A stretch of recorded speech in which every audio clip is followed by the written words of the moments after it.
bonjour, c'est encore moi avec une nouvelle collection de nouvelles plus ou moins fraîches pour illustrer à quel point l'État nous hait. L'État te hait, l'État me hait, il nous voue une haine incessante, implacable, sans discontinuer, à chaque instant. Il nous considère comme des singes abrutis, comme des vaches à taxes, comme de la chair à canon. Et quand on considère les gens comme des esclaves, en fait, c'est qu'on les déteste, c'est qu'on les considère comme des choses. Au minimum, on les méprise et on les considère comme des objets, ce qui est équivalent à de la haine. Première illustration, Marc Carnet, le carnivore. Je rappelle que c'est le remplaçant de Justin sur le trône canadien. Je le dis à chaque fois parce qu'il est tellement insipide que je suppose qu'il y a encore plein de gens qui ne savent pas qui c'est. Regarde cette posture d'étron difforme qui n'arrive même pas à secouer la main à la sortie de son avion royal. Eh bien, en parlant d'avion, alors que ce genre de crevure nous assène des taxes CO2, des limitations de consommation, différentes réglementations au nom de la pollution, de la sobriété, etc. Mais lui, quand il se déplace avec ses 50 parasites dans son aréopage, il claque 160 000 $ en nourriture dans l'avion. Rien qu'en nourriture, 160 000 $. L'article te montre les menus qui ont été servis. C'est pas de la pisse. Même à ton mariage, t'as pas eu ça. Donc, c'est intéressant de voir le contraste entre ce qu'ils racontent et ce qu'ils font. Et alors, 160 000 $, c'est bien gentil, mais ce qui est intéressant, c'est le chiffre ici qui est souligné dans cet article. Je ne sais pas à quel point c'est vrai, mais on va dire que oui, parce que c'est tellement gros qu'à mon avis, c'est même sous-estimé. Le carnivore a claqué 1 million de $ en 14 voyages durant sa première année de règne. 1 million de $ juste en nourriture. On ne parle pas de l'essence, de l'hôtel, 19 étoiles, etc. Juste pour manger et faire caca le lendemain, les parasites du fédéral canadien ont claqué 1 million de $ en 14 voyages. Ça en fait quand même pas mal des frites à mon avis. Deuxième illustration dans le même genre, mais plus modeste. Là, on va rester dans les milliers et on passe dans une autre devise qui s'appelle l'euro. En Espagne, un monsieur qui voulait rendre service à son village et qui constate qu'en fait, dans sa rue, il y a des pavés cassés, il y a des bancs en très mauvais état et puis il manque des arbres. Le monsieur décide de prendre les choses en main et de procéder aux travaux à ses frais, sans rien demander à personne, juste pour que sa rue soit un peu plus jolie et confortable.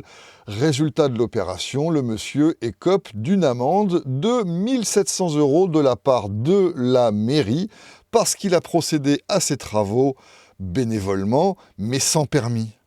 Alors évidemment, la mairie, elle profite de l'occasion pour lui piquer du pognon. C'est normal. Tu vois, l'État te hait à chaque instant. Et l'État, ça commence au plus bas niveau, là. La mairie fait partie de l'État. La mairie, au-dessus, il y a d'autres saloperies, mais dès qu'elle peut, la mairie va t'enfoncer quelque chose de profond dans un orifice que tu ne choisiras pas. Next. Ah bah ça marche pas. Tu sais pourquoi? Parce qu'il y a des gens qui ont décidé de bloquer les VPN. Eh ben va te faire foutre, on parlera pas de ça. Si, on va en parler quand même. Je vais chercher la référence et je reviens. Donc la nouvelle en question concerne Dieudonné. Alors peu importe ce que toi ou moi on pense de Dieudonné, c'est pas la question. L'histoire ici, c'est que, bon, tu connais la persécution dont il est l'objet depuis maintenant plus de 20 ans, par toutes les forces de police et d'administration de la France en tout cas. Interdiction de spectacle, procès, prison, etc. Juste parce qu'il dit des choses que certaines personnes n'aiment pas entendre. Je crois qu'il n'a commis encore aucun crime qui mérite réparation. Est-ce qu'il a volé des gens? J'en suis pas certain. En tout cas, les interdictions dont on parle ici, c'est parce qu'il ose s'exprimer dans des micros. Il en est réduit, en fait, avec toutes ces interdictions, à faire des spectacles dans des jardins devant 100 personnes assises sur des chaises en plastique. Eh bien là, on voit des vidéos sur le net, tu les trouveras facilement, de maréchaussées, de gestapistes qui débarquent pour le faire cesser sur le champ. Maintenant que ça ne fonctionne peut-être pas assez bien à leur goût, parce qu'ils continuent quand même de se produire et de susciter l'indignation des gens, on va directement menacer les gens, et c'est la nouvelle en question qui m'intéresse, c'est que l'État te hait à ce point que maintenant il menace non seulement Dieudonné de prison et d'amende, mais toi aussi en tant que spectateur, si tu oses te présenter chez lui, tu peux écoper d'une amende de 1 500 € pour une personne physique et 7 500 € pour une personne morale. Alors je ne sais pas comment une personne morale fait pour assister à un spectacle, mais à mon avis, si tu viens voir Dieudonné alors que tu fais partie d'un conseil d'administration ou que tu es chef d'entreprise, peut-être en fait tu récoltes une amende de 7 500 € juste parce que tu es assis devant Dieudonné qui va dire des choses pas gentilles. Et ça, c'est dans le pays où tu as le Roitelet, celui qui a des lunettes miroirs, là, qui ose dire que la France est un havre de liberté, c'est une grande puissance de la liberté. Ça, c'est un de ses récents discours, dans le pays où on menace les gens de 7 500 € d'amende parce qu'ils écoutent quelqu'un parler. Sans commentaire. Enfin si, un commentaire quand même. La haine, simplement. C'est de la haine pure et simple. C'est de l'impuissance. Hein, on menace les gens quand on ne sait plus quoi faire autrement pour que cessent ces activités-là. Mais quand on est prêt à aller jusqu'à ces extrémités d'extorsion armée pour punir les gens, c'est vraiment qu'on est dans la haine. Next. Alors celle-là, elle n'est pas mauvaise aussi. Au Québec, on a des... Il faut entendre les épais guillemets que je mets dans la phrase, des journalistes qui font des déclarations de type que les téléspectateurs devraient rentrer en guerre. Là aussi, avec des guillemets, bien sûr, ils ne proposent pas de prendre les armes. Mais contre qui ? Contre les Américains. Parce qu'en ce moment, il y a des grosses tractations entre le Canada et les États-Unis, donc entre mafieux des deux pays, hein, les chefs d'État là, qui s'envoient des petits pichenettes à la figure à propos de droits de douane et d'autres accords anti-commerciaux et anti-libéraux et parfaitement communistes. Donc des mafias se disputent à propos de ces sujets-là pour savoir qui a le droit de faire quoi sur le plan du commerce. Et là, tu as donc des pseudo-journalistes, hein, de vrais parasites subventionnés, qui viennent te dire qu'on doit faire la guerre aux États-Unis en se désabonnant de Netflix. Ça, c'est la stratégie de ce genre de... Je sais pas comment... Je vais pas dire des gros mots trop non plus pour pas que la vidéo soit trop reculée dans le fond de la fosse septique, mais j'ai bien envie. Donc là, on a une sorte de Guy Fournier, je sais pas trop qui c'est, qui déclare que nous, téléspectateurs, devons fourbir la seule arme que nous avons, devenir les fantassins de la guerre commerciale avec les USA, en nous désabonnant de Netflix, de Prime, de Disney+, et compagnie. Je ne sais pas si ça mérite d'aller plus loin. Je ne sais pas quoi dire, en fait. Je suis désarçonné. Tu pourrais penser que c'est de la parodie, mais je te garantis que ça n'en est pas. Là, on est dans le pur parasitisme, la collaboration ultime. Ce genre de sous-merde est financé par l'État, parce que tous ces journaux sont complètement subventionnés. Et donc, il vient te dire qu'il faut que nous, en tant qu'individus, nous nous rallions dans un gros blob nationaliste pour faire front contre les Américains, comme si Netflix ou Walt Disney avaient un rapport avec la trompe. Mais qui se démerdent entre eux, ces fils de pute. Pourquoi est-ce qu'on devrait se désabonner ? Bon, moi, je suis pas abonné, j'en ai rien à foutre. Je fais que du téléchargement pirate.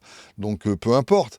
Mais bon, toi, si tu es abonné à ce truc-là, quel est le rapport ? Là, on a vraiment de la raclure de fond de chiottes, histoire d'animer les gens par une espèce d'état d'esprit de meute, de rats, en fait, de tribus de rats qui se jettent les uns sur les autres.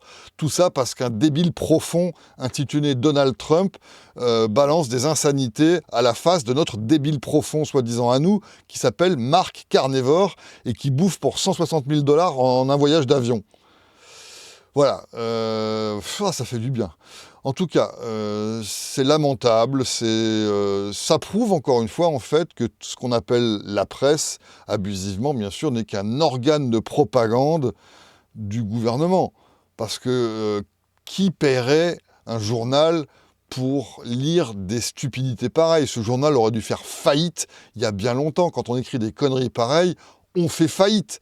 Donc non seulement l'État officiel te hait, mais ces factotums, ces collabos de la presse te détestent avec autant d'énergie et de vigueur, puisqu'ils sont capables de te dire des trucs aussi débiles.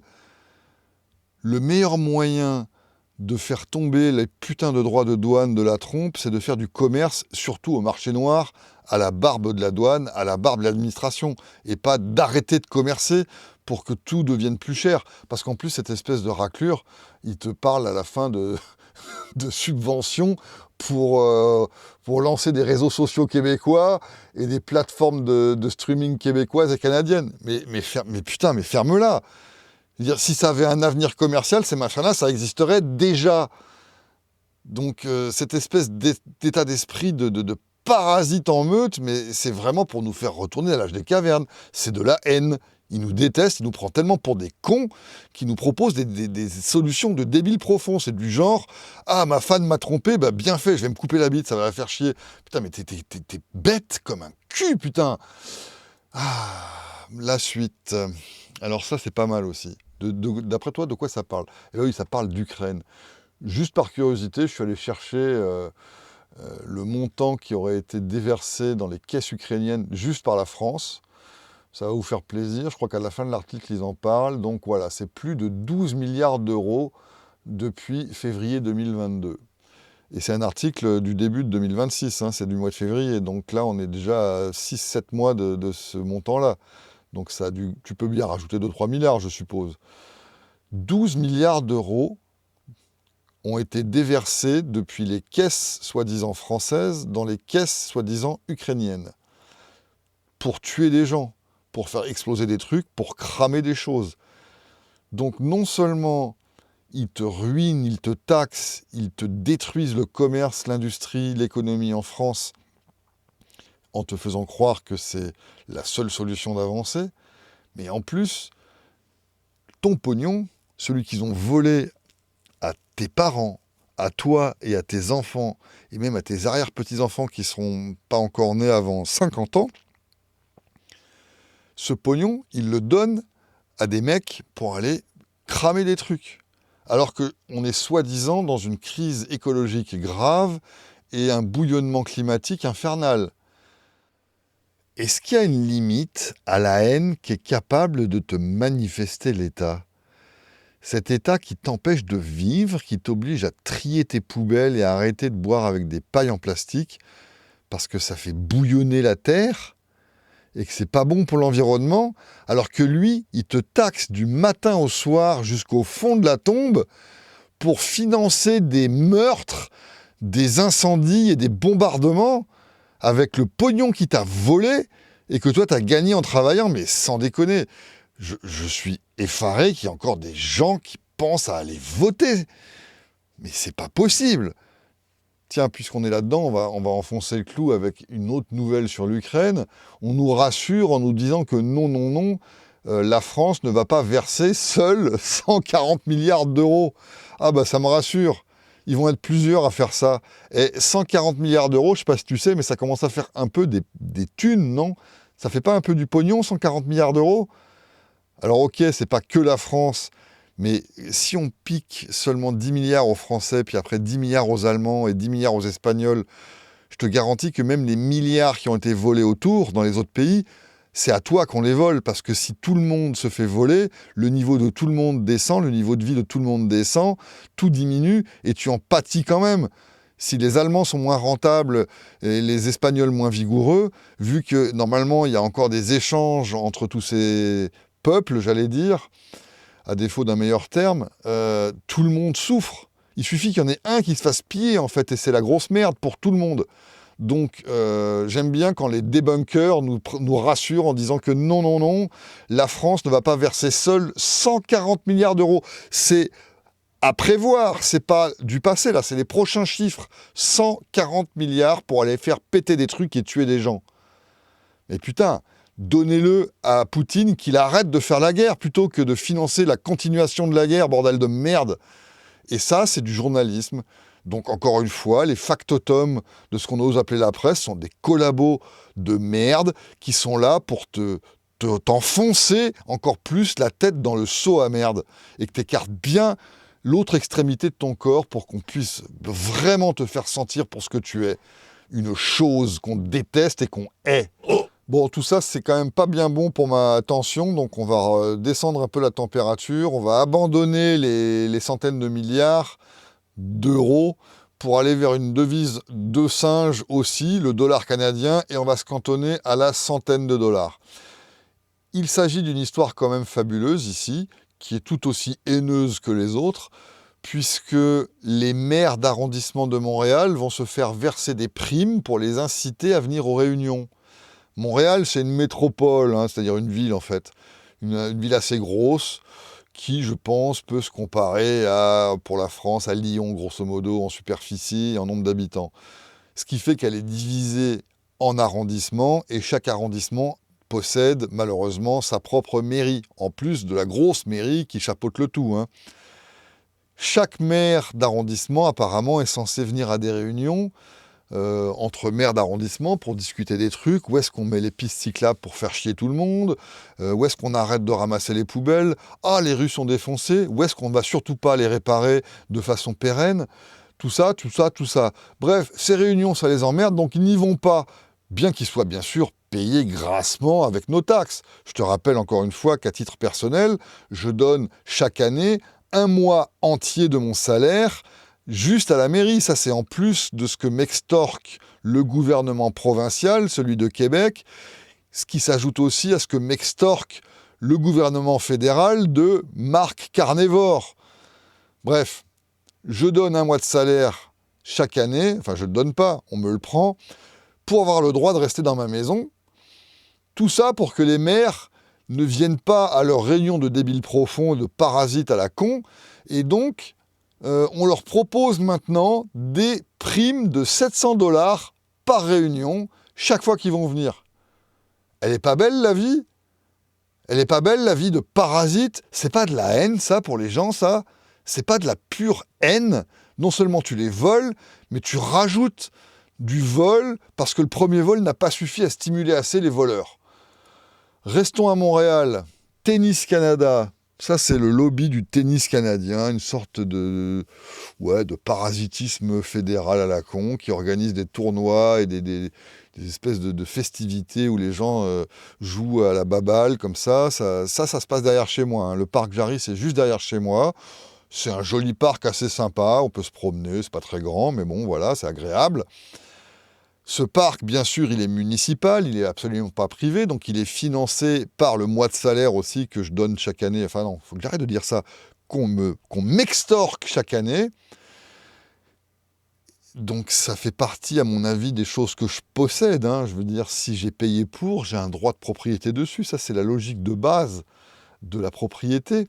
Eh bien, la mairie a décidé de le donner à Tennis Canada, pour qu'ils puissent fabriquer d'autres stades de tennis pour organiser d'autres tournois. Donc si j'ai bien compris l'histoire, on va plus ou moins phagocyter tout le parc pour construire d'autres trucs. Alors pour l'instant, alors ça c'est une petite vue du parc, tu vois, il y a une petite piscine, il y a déjà un stade, hein. Il y a déjà un truc où les mecs peuvent crier, tout ça. Ça a lieu tous les ans, il y a des grands tournois ici. Eh ben non, ça suffit pas. Il faut qu'on donne ça à des promoteurs privés qui pourront faire du pognon sur notre dos, parce qu'on va continuer. Moi, j'ai pas entendu dire qu'on allait nous baisser nos taxes. Donc on va continuer à payer les mêmes taxes municipales pour que les petits copains de la mairie en profitent à nos frais. On appelle ça du communisme de connivence. Il y a certains qui disent que c'est du capitalisme de connivence. Moi, je préfère dire communisme, c'est plus insultant encore. Donc voilà, c'est un royaume parasitaire, une république bananière, un pays du tiers-monde. C'est dans le tiers-monde qu'on fait ça. Je te rappelle qu'on fait ça dans un pays où tu attends 15 heures assis sur une chaise pour voir un médecin quand tu saignes et que tu as un bras cassé. Donc on est bien ici, on est très très bien. Continuons aussi avec la haine que nous voue le gouvernement canadien, avec cette petite histoire rigolote où le Canada, j'aime bien quand on parle du Canada, il faut dire la mafia qui s'arroge le privilège de s'appeler gouvernement canadien, s'il vous plaît, soyons précis. Donc cette mafia a claqué 135 millions de dollars pour acheter des motos et les donner à des gens au Ghana. Voilà. C'est pour aider l'Afrique à ne pas se sentir seul. Je ne sais pas où sont les justifications. Je ne sais pas trop pourquoi ils ont fait ça. Bref, ils ont donné 135 millions de dollars pour acheter des motos, sachant que le truc rigolo là-dedans, c'est que ça fonctionne pas trop leur histoire parce qu'ils ont fourni les motos, mais derrière, les mecs, ils ont plus de pognon pour acheter des pièces détachées pour les réparer, ces motos, ou de l'essence pour le mettre dans le réservoir. C'est du vol pur et simple. C'est donc de la haine. Tu ne voles que les gens que tu es. Tu me dis, ah bah non, les cambrioleurs, c'est pas personnel, ils veulent juste le pognon. Ouais, mais d'accord, mais si les cambrioleurs respectaient un minimum les propriétaires de maisons, c'est-à-dire s'ils les détestaient pas par un mépris froid, ils feraient pas ce qu'ils font. Ils cambrioleraient pas. Ils offriraient des services. Là, c'est pareil. On a des cambrioleurs professionnels qui habitent dans des bureaux, qui remplissent des formulaires, qui te ponctionnent à l'année longue et qui vont claquer 135 millions de dollars pour envoyer des motos au Ghana. Je suppose que le vendeur de motos, lui, il est bien content et j'aimerais savoir quelles sont ses relations incestueuses avec les pourritures de la mafia fédérale canadienne. Next, au pays de la liberté, les États-Unis. Elle est pas mal cette nouvelle, je l'aime beaucoup. Il s'agit d'un fait divers qui est arrivé à un citoyen, je déteste ce mot, je fais exprès de le prononcer, un citoyen américain qui rentre chez lui d'un voyage et qui passe donc par la douane. Là, il se fait fouiller, arrêter, contrôler par les raclures qui s'appellent les douaniers, ces sous-hommes parasitiques ultimes. Et le monsieur étant prévoyant et n'appréciant pas trop qu'on fouille dans ses affaires, a équipé son téléphone d'un dispositif d'effacement automatique si on rentre le mauvais code. Donc quand la douane exige de fouiller son téléphone et demande le code d'accès pour déverrouiller le téléphone, le monsieur donne ce code qui provoque un effacement complet des données. Ce qui fait que les douaniers sont très frustrés parce qu'ils ne peuvent plus lire ces photos de bits et ces messages, etc. Donc, qu'est-ce qu'ils font ? Ils le menacent de prison, d'amende, etc. Ça, c'est le pays de la liberté chez La Trompe. Et ça date du mois de juillet 2026. On n'est pas un fait divers de Jimmy Carter, d'accord ? Donc, dans le pays de la liberté, si tu effaces tes données avant que la douane puisse les lire, tu vas en prison. Je ne sais pas où en est le cas du monsieur, mais à mon avis, il est devant de gros ennuis. Ça, c'est parce qu'apparemment, on n'a pas le droit de se soustraire à l'espionnage des gens de l'État. C'est donc qu'ils te détestent. S'ils violent ta vie privée sans vergogne, c'est qu'ils en ont rien à foutre de toi, qu'ils te considèrent comme une grosse merde. Parce que moi, personnellement, déjà, j'aurais jamais l'outrecuidance de te demander ton téléphone et d'exiger le code de déverrouillage pour lire tes messages privés. Mais en plus, si je le faisais quand même, tu m'enverrais chier, tu me dirais, mais non, de quel droit, de quoi je me mêle, etc. Non, non, là, il suffit qu'une saloperie porte une casquette et un brassard, de, je dirais pas de quoi, et exige ton téléphone, et il a tous les droits, et si tu fais en sorte qu'il puisse pas lire tes messages, tu vas en prison. Elle est pas belle, la vie de terroriste officiel ? J'appelle ça de la haine. Dans le même genre d'abomination, de contrôle type 1984 Ultra Turbo, on a cette nouvelle qui n'est pas non plus un canular, où l'Illinois devient le 3e État, pas le premier, le 3e, j'ignorais qu'il y en avait déjà 2 en fait, État qui exige que les systèmes d'opération, donc les OS, comme tout ce qui anime ton ordinateur, ton téléphone, ta tablette, que ce soit Android, Windows, macOS, tout ce que tu veux, que ces systèmes d'opération donc soient équipés d'une vérification automatique de l'âge intégré au système. C'est-à-dire que pour te laisser utiliser ton ordinateur, quand tu te connectes, on va te demander ton passeport en fait. Ça, c'est le pays de la liberté, bien sûr.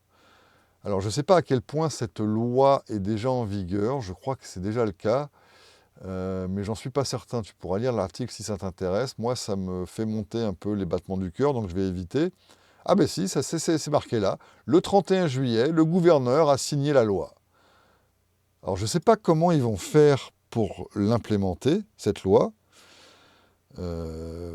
Si moi, par exemple, je développe mon propre OS maison, que je l'installe sur mon propre hardware. Donc j'ai acheté des morceaux d'ordinateur sur Amazon, j'ai monté un PC par exemple, j'ai développé mon propre operating system pour le faire tourner là-dessus. je n'ai pas inclus de vérification d'âge, bien entendu. Est-ce que je peux aller en prison pour ça si la police débarque chez moi?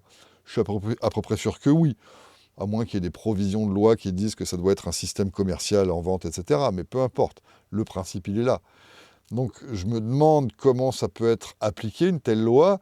Est-ce qu'ils vont vérifier tous les ordinateurs, tous les téléphones de tout le monde? À mon avis, c'est une question très naïve, ça. C'est plutôt dans l'autre sens que ça se passe. C'est que si jamais ils ont besoin de te confisquer ton matériel parce que tu les énerves, que tu as fait un blog, une vidéo, un machin qui est trop grossière et qui insulte l'État parce qu'il dit, la personne dit que l'État te hait et que c'est des parasites et des mafieux, peut-être que là, ils peuvent se servir de la loi pour venir te taper dessus en disant « Mais regarde, ton ordinateur n'est pas équipé d'un OS qui contient une vérification d'âge, tu n'as pas mis ton passeport, ni introduit 3 litres de sang et 2 kilos de cheveux pour prouver que c'est toi, et qu'on puisse te suivre à la trace sur Internet et ailleurs. » J'adore le pays de la liberté. Il est plein de liberté comme ça, c'est vraiment fantastique. On va retourner faire un petit tour au Canada quand même, parce qu'on s'ennuie sinon. Donc le Canada qui est aux prises avec des graves problèmes économiques, hein, comme tout le monde bien entendu, vu que ces ports font dérailler l'inflation depuis tellement longtemps que maintenant on est aussi enterré dans des déficits astronomiques sur le plan des dettes nationales, mais aussi sur donc le chiffre de l'inflation qui est faramineux. La bouffe a dû multiplier par 2 ou 3 depuis le Covid, facilement. Et je suis encore optimiste à mon avis, parce que j'achète peut-être pas encore assez de choses. Et bien là, pour lutter contre les problèmes économiques, le Canada décide d'aggraver les choses. Il va débloquer, j'adore le terme, 100 millions de dollars pour réduire les coûts de transport de l'acier canadien. Est-ce que c'est pas de la haine? Tout à l'heure, l'Illinois te déteste assez pour t'obliger à mettre ton passeport dans ton ordi. Ici, le Canada te déteste assez pour te faire croire qu'en te volant de l'argent, il va réduire tes coûts. Réfléchis bien à la fonction de l'État ici. En fait, il sert d'intermédiaire. Et tous ces ports au micro, eux, évidemment, ils touchent leur salaire, leur commission, leur rétro-commission. Et les 100 millions, ils ne sont pas intégralement versés, bien sûr, aux entreprises d'acier qui vont voir leur coût réduit. Mais de toute façon, ça sert à quoi? Tu connais Frédéric Bastiat, tu as déjà lu un livre d'économie? Si je prends 100 millions à droite, même sans parler des rétrocommissions et des salaires et des machins, et que je les mets à gauche, est-ce que le niveau a changé? Si je prends 1 litre d'eau à droite de ma baignoire pour le verser à gauche de ma baignoire, est-ce que le niveau d'eau a changé? Si tu dis oui, c'est que tu es vraiment trop débile. Et si tu me fais croire que oui, sur le plan économique, c'est que tu me prends vraiment pour une sous-merde. Tu me détestes en fait assez pour me faire croire des trucs aussi débiles que ça. La corruption n'a pas de limite au Canada. On est vraiment dans une république bananière. C'est le tiers-monde ici. Je te rappelle encore une fois qu'on attend 15 heures assis sur une chaise pour voir un médecin, le bras en charpie. Parce qu'apparemment, on n'a pas les moyens de faire mieux que ça, le système de santé est débordé. Mais là, par contre, on peut piquer 100 millions aux gens pour les filer à des mecs qui fabriquent de l'acier. La haine sans arrêt. Alors là, on est encore dans le même genre de haine. Alors, l'espèce de potiche à droite, l'espèce de mégère éberluée sur la photo, c'est apparemment notre première ministre québécoise qui a remplacé l'autre porc de Anchois-le-Gros. Apparemment qu'il y a des grosses tensions entre le Canada, moi je ne suis pas tous les détails, mais ils ont l'air de se fâcher très fort entre le Canada et la Trump et les Américains et tout ça, sur des histoires de, comme je disais tout à l'heure, de mafia anti-commerciale et anti-libérale. Et donc ça provoque des tensions puisqu'ils vont appliquer des droits de douane fabuleux, ce qui va détruire les échanges commerciaux, ce qui va faire diminuer le rythme économique, qui va provoquer des faillites et qui va ruiner un peu tout le monde, sauf bien sûr les politiciens, qui eux vont s'octroyer des augmentations de salaire, bien entendu. Donc, dans le même état d'esprit où on te dit si je te prends 100 millions, tu vas être 100 millions plus riche si je le donne, ce 100 millions, à des fabricants d'acier, là, tu as cette espèce de saloperie qui va nous financer d'autres trucs du même genre, qui va subventionner un tas de choses. Donc, il y a des programmes, tu vois, il y a 2 programmes, j'adore les programmes. Un programme, c'est simplement un plan d'extorsion. On va extorquer la population pour financer des industriels et des commerçants. Et donc là, tu peux aller voir les gens du gouvernement, enfin les gens, les individus, on va dire, les quadrumanes vampiriques du gouvernement pour réclamer des sous si jamais les tractations qu'ils sont en train de mener avec les Américains n'aboutissent pas. Le carnivore encore ici.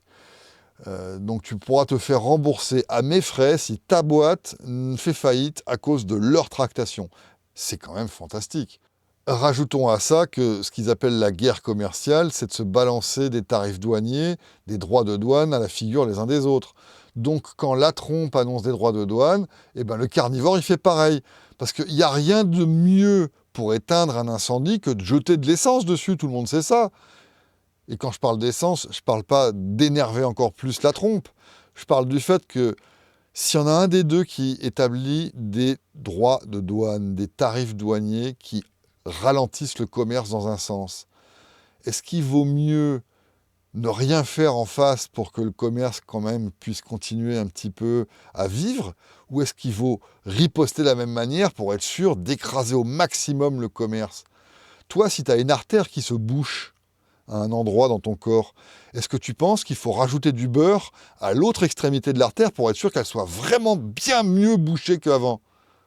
Ils sont vraiment trop pourris, putain, mais ça c'est de la haine, je veux dire, quand on te détruit comme ça tes moyens d'existence et qu'en plus on te vole en te faisant croire qu'on t'aide, c'est vraiment qu'on te prend pour pire qu'un esclave. Et te prendre pour pire qu'un esclave, c'est te détester. On te prend pour un animal. On te déteste, on te déconsidère à un niveau qui est incroyable. Bon, allez, puisqu'on parlait de la trompe, on va directement s'adresser au pape. Donc la trompe, dans une interview toute récente, là, c'est de la semaine dernière, ce machin-là, on lui a demandé, oui, mais là, vos mesures économiques, hein, stimulation économique de communistes, hein, planche à billets, subventions, et patati et patata, ils font exactement la même chose que si ça avait été Kamala qui avait été élu. Donc la stimulation économique communiste de la trompe semble ne pas fonctionner comme il faut. Et donc le journaliste demande à la trompe, oui, mais là, qu'est-ce que vous allez faire maintenant, puisqu'apparemment, votre déversement d'argent volé dans l'économie ne fait pas l'effet magique qu'on attendait? Eh bien, il répond simplement, eh ben, j'ai encore un moyen d'action, c'est l'armée. C'est-à-dire que là, en fait, ils essaient de stimuler les marchés financiers, le bond markets, tu vois, la grosse mafia bien huileuse là, de Wall Street, qui montent des trucs pas possibles. Bon, on a déjà parlé de ça souvent ici. Bref, c'est pas la question. Ce truc-là est en panne et en panique parce que il y a des bulles qui éclatent, le dollar vaut plus rien. Bref, je te passe les détails. Donc le marché financier a des problèmes. La planche à billets, finalement, ça marche pas super bien. La trompe, il te dit, c'est pas grave, on va envoyer l'armée. Je sais pas contre qui, hein. Je sais pas pourquoi. L'article... j'ai pas vraiment envie de relire parce que je l'ai oublié déjà tellement c'est de la merde.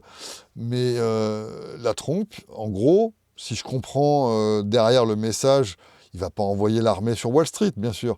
Il va envoyer l'armée ailleurs pour piquer des trucs. Il l'a déjà fait. Il essaie de piquer des trucs à l'Iran, là. Ça marche pas parce qu'il est trop nul.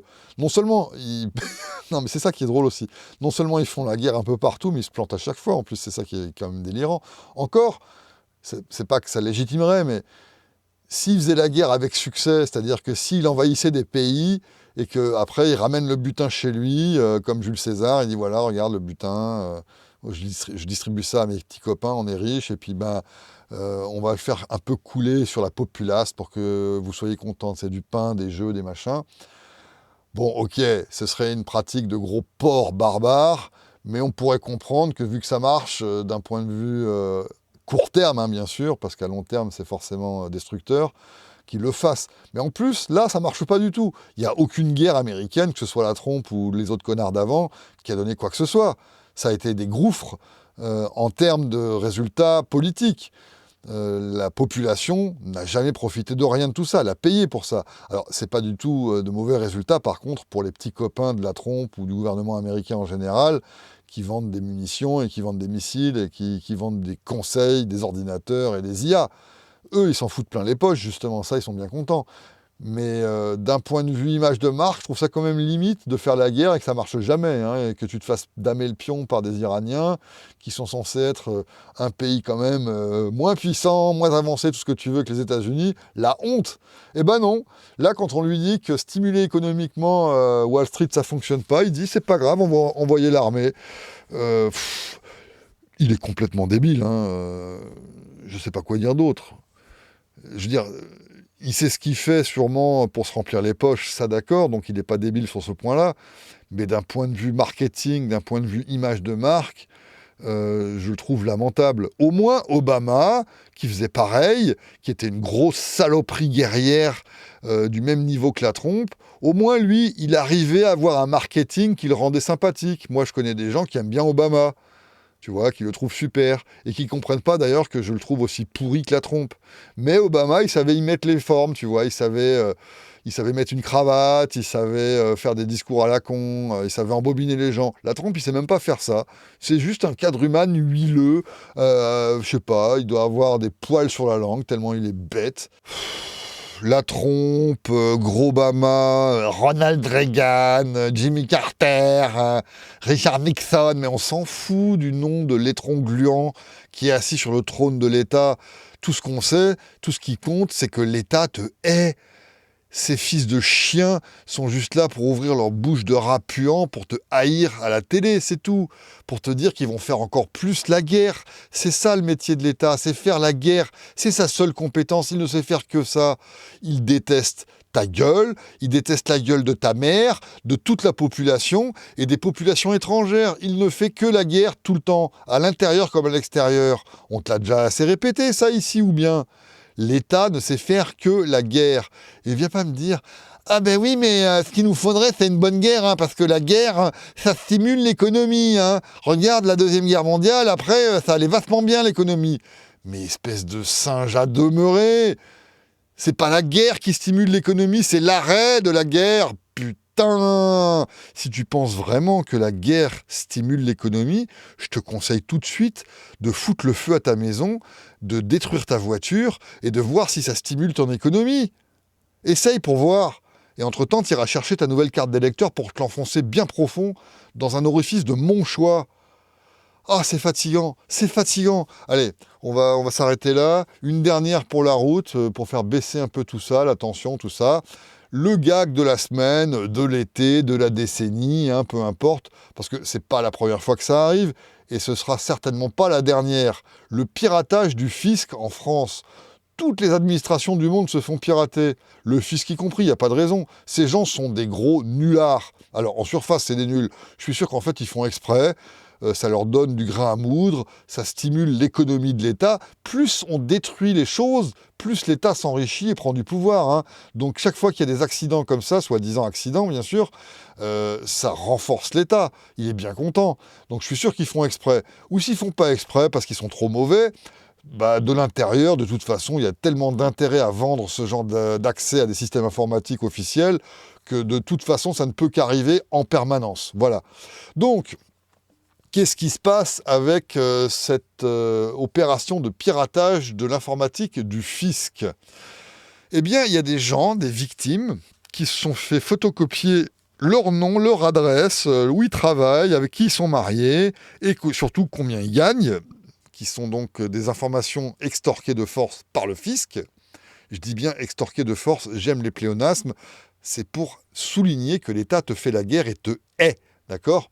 Donc ces informations sont en vente maintenant sur des réseaux criminels, et donc les victimes s'associent pour porter plainte.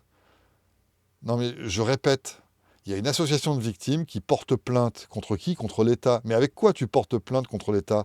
Avec les tribunaux de l'État, mon petit gars. Donc c'est quand même une sorte, je ne sais pas comment qualifier ça. Bon, on pourrait dire aberration, paroxysme, je ne sais pas, il y a plein de mots. C'est le paroxysme de l'aberration. Voilà, ça va bien ça, je vais dire ça, tiens, le paroxysme de l'aberration. On va te faire payer. Toi, en tant que victime, d'ailleurs, tu fais partie des gens qui payent. Tu vas donc payer plus cher pour que l'État te vole encore plus, en fait. Tu vas payer les salopes qui sont assises dans les tribunaux de l'État pour attaquer leurs collègues. Donc déjà, tu es sûr de gagner. Parce que les collègues ont mal fait leur boulot. C'est pas un petit peu débile tout ça? Mais attends, c'est pas fini. Parce que si tu lis l'article, alors on va pas le lire ensemble, il est long et chiant, mais ces gens-là réclament du pognon. Des dédommagements. Tu sais, ce qu'on appelle les frais, là, comme on dit, il y a un mot pour ça, dommages et intérêts, voilà, des trucs comme ça. Bref, ils demandent des frais de dédommagement parce qu'ils se sont fait voler leurs informations dans les ordinateurs du fisc. Donc, en gros, l'État qui est financé par tes impôts qui sont volés par le fisc, tu vas lui demander d'encore plus utiliser le fisc pour voler encore plus de gens, pour te donner du pognon qui va venir de tes poches finalement. Et au passage, en engraissant ces gros porcs de fonctionnaires, bien entendu. Tu comprends pourquoi le paroxysme de l'aberration, c'est bien comme dénomination de cette aventure fabuleuse.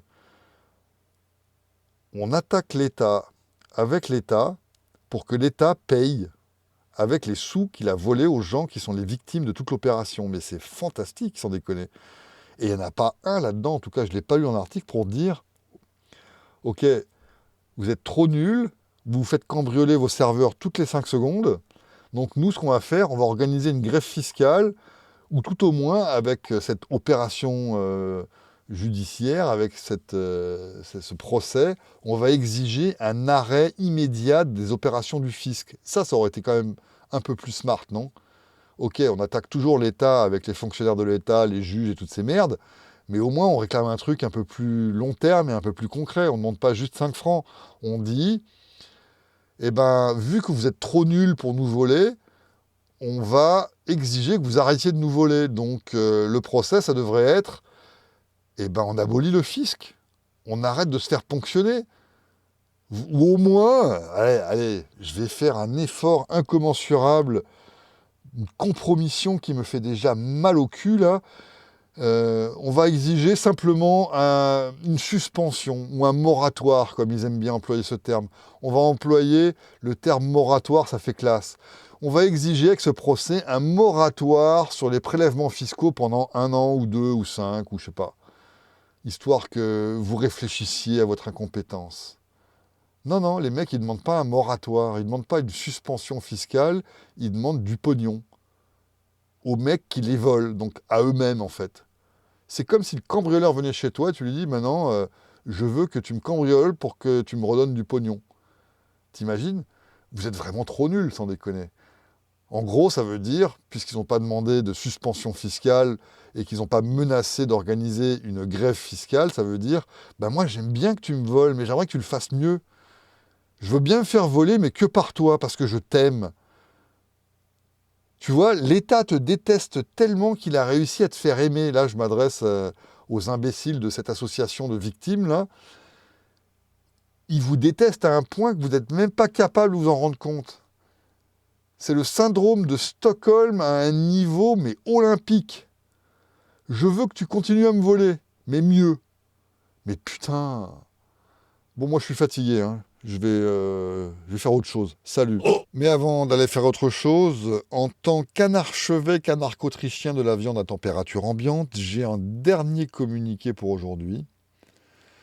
À tous les membres du gouvernement, de l'État, tous leurs complices, leurs fournisseurs, tous ceux qui font partie de l'aréopage des parasites officiels, je vous excommunie.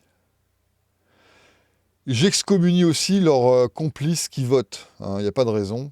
Et j'excommunie donc tous les membres de l'association des victimes du piratage du fisc qui n'ont pas eu la présence d'esprit de réclamer l'abolition du fisc plutôt que de réclamer du pognon de la part du fisc.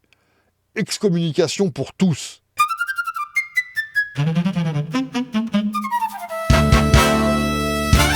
C'est moi qui est élu, donc c'est moi qui décide. C'est moi qui est élu. C'est moi qui décide. C'est moi qui est élu, c'est moi qui décide. Et toi du pu du cul, fais gaffe au génocide. C'est moi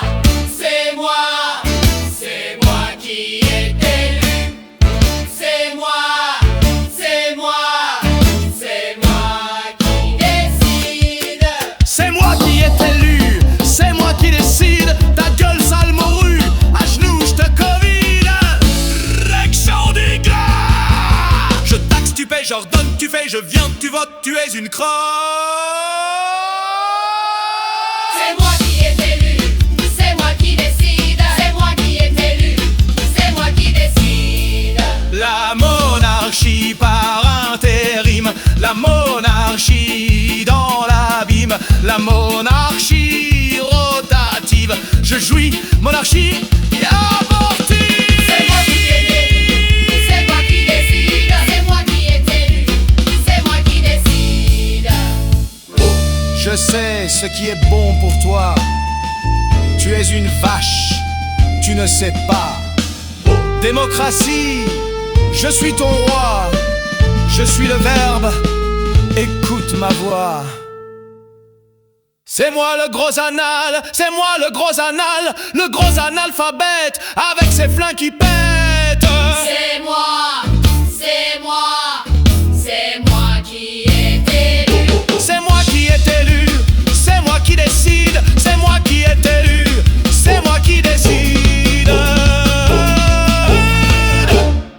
Écoute ma voix.